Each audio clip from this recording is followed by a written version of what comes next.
Ladies and gentlemen, welcome to my review of the 75333. That's right, 3 threes. Obi-Wan Kenobi's Jedi Starfighter with 282 pieces for $30. So here we go, 2023. Box art is alright, shows off the features, but we'll set that aside for now. And then, of course, you got the instruction manual, which is, it's okay. Our first figure here is Obi-Wan Kenobi, and he looks great with that new hood piece. Also, his lightsaber is that new style, very clear, me gusta.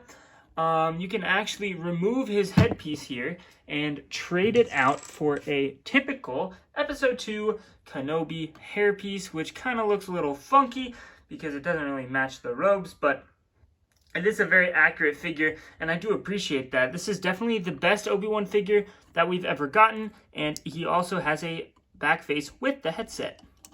Next is this astromech droid, and I forget his exact name, but he is Obi-Wan's astromech droid, at least until, he gets destroyed, because Obi-Wan really has a history of destroying his astromech droids, which is kind of funny, not gonna lie. But yeah, this is like the third variation of this guy I have, so he's not like the most exciting figure. Maybe if he had like printing on the back, I would be really into it, but nope. The last figure for this set is Taun We, and this is amazing. LEGO finally made a Kaminoan, and I am super hyped and pumped about it. Let's keep this up. Let's get Nala Se in here. Let's get, every single Kaminoan ever, and get them minifigures as well, because this is a pretty stellar minifigure. And as you can see, not only did they go out of their way to make the new mold for the head and everything, but also they, printed the back of that robes piece and everything like that. So that is just awesome, and I am just super pumped to finally be getting Kaminoan minifigures. The ship itself is extremely gorgeous to behold.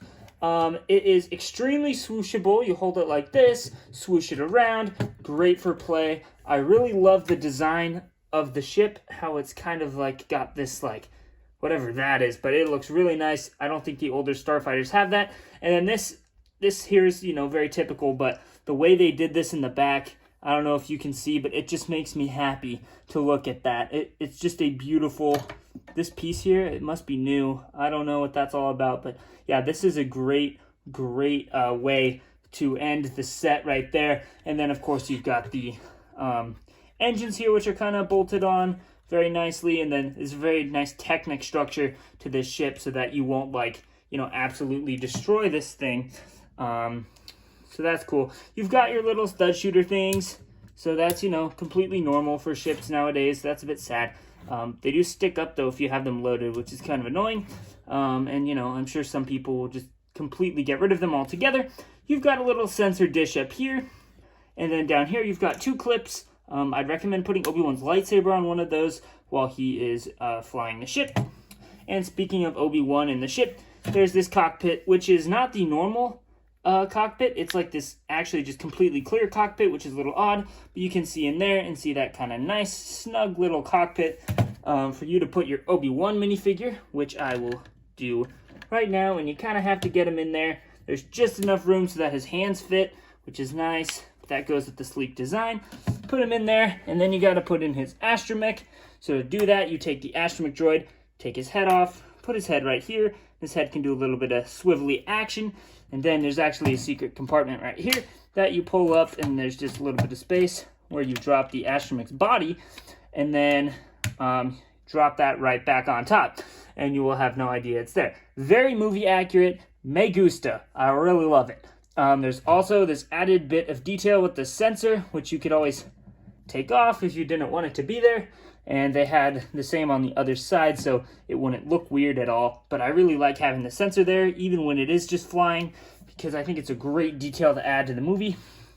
You'll see that it does have a bit of landing gear here, but just one instead of three like on older renditions, so that's pretty nice. But yeah, when it's standing, since it doesn't have those three, it is a bit wobbly, but that's okay. And then, boom, throw in the minifigure and you're done. Overall, I would say the ship is very good. The angles and the just pieces, the newer pieces that they use to get these angles just right is absolutely crazy. I love the way it looks. You could probably make some Republic gunships out of a lot of these sets because it has like the green and also the white and the red. So that's something if, you really want a bunch of Taun We minifigures. So you buy like, a bunch of these, you can maybe make some gunships out of them. But yeah, this is great. Lots of good pieces. It is a little scaled down from previous versions, but that's okay. This is a stellar model. All right, see you guys next time.